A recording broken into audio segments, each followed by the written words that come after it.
En parallèle de mes études, j'ai lancé un petit business sur lequel j'ai travaillé 3 à 4 heures par semaine et qui m'a permis en quelques mois de devenir multimillionnaire. C'est fou, non? Eh bien, c'est complètement faux. Si tu penses sincèrement qu'un petit business à côté de ton travail ou de tes études te permettra de devenir riche, tu te trompes complètement. Tu dois viser bien plus haut que gagner que quelques centaines d'euros supplémentaires tous les mois. Alors si tu regardes cette vidéo, je sais que tu es quelqu'un de motivé, donc je vais te donner le plan d'action exact que tu peux mettre en place étape par étape si tu veux réellement lancer un business qui va te permettre d'ici quelques années de réellement devenir riche.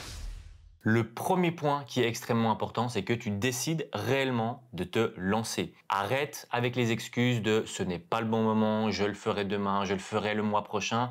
Non, le meilleur moment pour te lancer, c'était hier, donc commence. Aujourd'hui, tu es déjà en retard. La procrastination, c'est-à-dire remettre au lendemain ce que tu pourrais faire aujourd'hui, c'est ton pire ennemi. Ça te met dans ce qu'on appelle un momentum négatif. Et nous, ce qu'on veut dans le business, c'est un momentum positif. Donc, mets-toi en action, commence à travailler sur ton business et tu verras que tout va devenir beaucoup plus facile lorsque tu te mets en action. Alors, fais en sorte que cette vidéo soit celle qui t'a permis de te lancer. Fais un pacte avec toi-même et dis-toi que tout ce que tu vas apprendre dans cette vidéo, tu le mets en pratique dès aujourd'hui. Le point numéro 2 pour lancer ton business, c'est d'identifier un problème. Le monde est rempli de problèmes et toi-même, tous les jours, tu es confronté à énormément de problèmes auxquels, souvent, il y a une solution. Mais pas tous les problèmes ont une solution ou peut-être qu'ils ont une solution, mais c'est pas la solution idéale. Et donc, qu'est-ce qu'un business? Eh bien, un business, c'est résoudre un problème pour quelqu'un d'autre. Alors, dès maintenant, ce que j'aimerais que tu fasses, c'est que tu notes sur une feuille blanche entre 5 et 10 problèmes auxquels tu peux être confronté ou des problèmes que tu observes dans la vie de tous les jours, dans tes hobbies, au travail, etc. Mais n'attends pas qu'une idée de business vienne à toi, tu dois aller la chercher, ton idée de business. Donc, vraiment, réfléchis à des problèmes que tu observes dans la vie de tous les jours. Par exemple, au travail, tu pourrais très bien te dire « Ah, mais ça, c'est pas l'idéal, comment on répond à cette situation pour notre client ?» Ou alors, tu te dis peut-être « Ah, mais ça serait génial si telle ou telle chose existait. » Ou alors, peut-être que de temps en temps, tu te dis « Ah, mais moi, je serais prêt à payer quelqu'un qui me fait ci ou ça pour que j'évite de le faire moi-même. » Eh bien, toutes ces choses sont des idées potentielles de business. Donc, j'aimerais maintenant que tu en écrives entre 5 et 10 sur une feuille blanche. Et ensuite, tu vas réfléchir à un moyen de résoudre ces problèmes. Pourquoi? Un business, ce n'est rien d'autre, comme je te l'ai déjà dit, qu'une personne qui résout un problème pour quelqu'un d'autre ou pour une autre entreprise. Par exemple, tous les business de divertissement, le cinéma par exemple, répondent à un problème important chez les gens, c'est par exemple la solitude ou le besoin de s'échapper de la vie quotidienne. Ça répond réellement à un problème. Et par exemple, un business de comptable, eh bien, ce sont des personnes qui résolvent un problème important qui est la complexité des tâches administratives. Et je prendrai un dernier exemple, par exemple une chaîne YouTube que tu es en train de regarder, eh bien ça répond également à un problème, à un besoin chez les gens qui est le besoin d'information sur un sujet. Bref, il y a énormément d'idées de business, mais tu dois d'abord partir du principe que tu dois résoudre un problème, donc tu dois trouver un problème à résoudre. Et maintenant, quel que soit le problème que tu identifies, essaye toujours de déterminer la taille du marché potentiel. Parce que si c'est un problème qu'uniquement quelques personnes ont, ça va être difficile de vivre de ce business. Par contre, si c'est un problème que beaucoup de personnes ou d'entreprises ont, eh bien là, tu vas réellement réussir à pouvoir vivre en résolvant ce problème pour d'autres personnes. Donc, pose-toi ces deux questions. Combien de personnes ont ce problème? Et combien pourrais-je être payé pour résoudre ce problème? Et en te posant ces deux questions, tu vas suivre la règle que tous les grands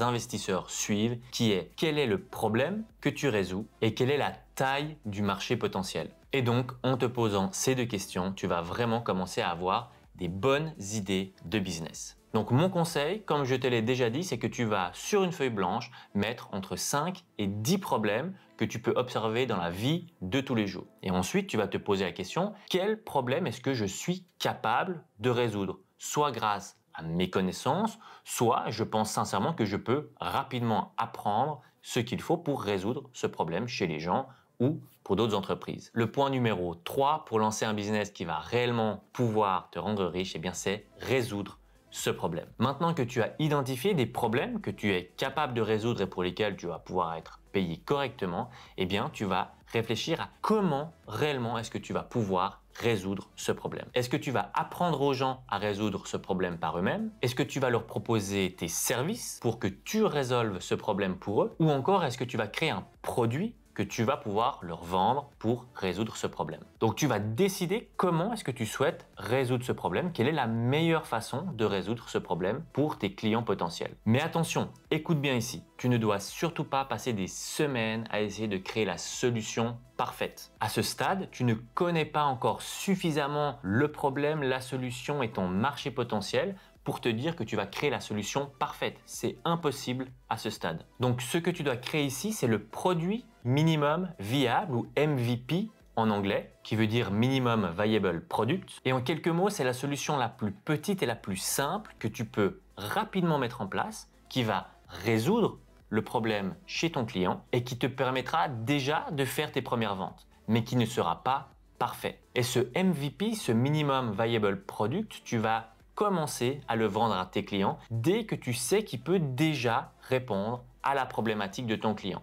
Mais tu sais également qu'il n'est pas encore parfait. Ça ne sert à rien d'attendre que ton produit soit parfait parce que premièrement, il ne sera jamais parfait et deuxièmement, tu vas perdre beaucoup trop de temps et donc également d'argent. Il y a une phrase que j'adore, c'est que si tu es fier de la première version de ton produit, c'est que tu as lancé ton produit trop tard. Prenons par exemple un coach en fitness qui veut se lancer aujourd'hui, mais qui n'a pas encore de clients, évidemment. Eh bien, quel pourrait être son MVP, son Minimum Viable Product? Eh bien, ça serait par exemple de faire des vidéos sur une chaîne YouTube. Ça va très rapidement montrer les capacités de ce coach et en plus de ça, ça va commencer à lui créer une audience. Et donc, les vidéos qu'il va poster, ce sera son MVP, son Minimum Viable Product et il va tout simplement pouvoir rediriger ses clients vers un appel pour un coaching privé de 1 heure ou de 2 heures. C'est très simple à mettre en place et ça va lui permettre de commencer très rapidement son business. C'est un exemple et il y en a plein d'autres. Bon, maintenant que tu as trouvé un problème que tu peux résoudre et comment est-ce que tu veux le résoudre, eh bien, il va falloir que tu sois payé pour cette solution que tu apportes à tes clients. Donc pour ça, tu vas estimer combien ça te coûte de créer ce produit ou de mettre en place ce service et n'oublie pas d'inclure dans ce coût du produit ou du service, le temps que tu vas y passer. Et une fois que tu sais combien ça te coûte, eh bien, tu vas décider combien tu vas le facturer à tes clients. Et pour cela, tu as deux options. Soit tu vas faire une petite recherche sur des concurrents potentiels que tu pourrais avoir et tu vas regarder combien est-ce qu'ils facturent leurs prestations ou leurs produits. Ou alors, tu as également l'option de fixer ton prix en fonction de combien ça t'a coûté de créer ce produit, en y ajoutant évidemment le temps que tu y as passé. Et ensuite, tu vas ajouter une petite marge pour quand même faire un petit peu de bénéfice. Mais parfois, évidemment, lorsqu'on est au tout début, on ne sait pas exactement combien de temps ça va nous prendre, combien ça va nous coûter exactement. Ici, le plus important, c'est surtout que tu ne sois pas en perte de beaucoup trop d'argent. Donc, essaye d'estimer combien ça va te coûter, mets une petite marge et essaye tout de suite de vendre ce produit à des personnes. Ce n'est pas grave si tu perds un petit peu d'argent ou si tu ne gagnes pas des milliers d'euros au tout début. L'important ici, c'est de lancer ton produit rapidement et ne t'inquiète pas, le prix, tu vas toujours pouvoir l'augmenter par la suite. Le seul objectif ici dans cette phase, c'est de tester ton produit et d'apprendre ce qui fonctionne et ce qui ne fonctionne pas. Et donc cela nous amène à la 5e étape et c'est cette étape qui va réellement pouvoir te rendre riche si tu la mets correctement en place. Cette étape, c'est mesurer et améliorer. Donc tu as identifié un problème que tu peux résoudre, tu as choisi une solution. Comment est-ce que tu vas résoudre ce problème? Tu as pu tester sur des premiers clients et donc maintenant tu peux mesurer l'efficacité. Est-ce que ça fonctionne réellement chez tes clients et surtout est-ce que tu en retires réellement un bénéfice par rapport à tout le temps que tu y passes. Et surtout, et ça c'est le plus important, tu vas pouvoir demander des feedbacks, des retours de la part de tes clients en leur demandant est-ce que ce produit a parfaitement répondu à vos attentes? Qu'est-ce que je pourrais améliorer dans ce produit pour répondre encore plus à vos besoins? Dans cette phase de mesurer et améliorer, tu dois absolument être à l'écoute de tes clients. Tout ce qu'ils te disent, c'est de l'or. Ça va te permettre d'améliorer ton produit et donc encore plus de résoudre un problème pour tes futurs clients et donc de pouvoir vendre encore plus cher tes prestations ou ton produit. Donc dans cette phase, le processus est très simple. Tu écoutes les feedbacks de tes clients, tu améliores ton produit et tu vends la nouvelle version de ton produit à plus de monde et encore plus cher. Et tu recommences. Tu redemandes des feedbacks à tes clients, tu améliores de nouveau ton produit et tu revends à plus de monde et encore plus cher. Et c'est exactement comme ça que tu vas pouvoir ce qu'on appelle scaler ton business, c'est-à-dire le faire passer au niveau supérieur. Et pour encore plus d'efficacité dans cette phase de développement de ton business, tu vas toujours devoir avoir à l'idée comment est-ce que tu peux proposer ton service à toujours plus de personnes sans que ton temps soit affecté par cela. Et donc, c'est dans cette phase souvent que tu vas pouvoir engager des personnes qui vont t'aider dans le travail que tu proposes. Une fois que tu as trouvé ce produit qui répond réellement à un besoin, eh bien, tu vas engager des gens qui savent le faire et tu vas pouvoir proposer ton service à encore plus de personnes, ce qui va te permettre du coup, eh bien, toi, de gagner encore plus d'argent. Et n'oublie pas une chose, les personnes qui sont devenues riches, ce sont des personnes qui sont passées à l'action, des personnes qui n'ont pas juste lancé un petit business à côté de leur travail de salarié. Non, ils ont fait un all-in dans cette idée de business qu'ils avaient. Et ils ne sont pas devenus riches parce qu'ils répondaient à un besoin de 2 ou 3 personnes, mais ils répondaient à un besoin de milliers et de milliers de personnes.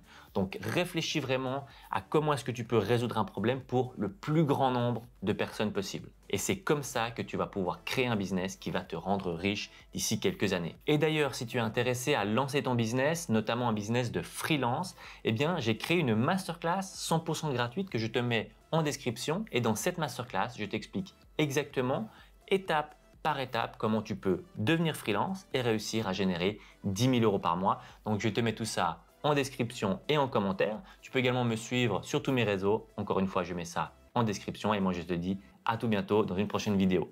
Ciao!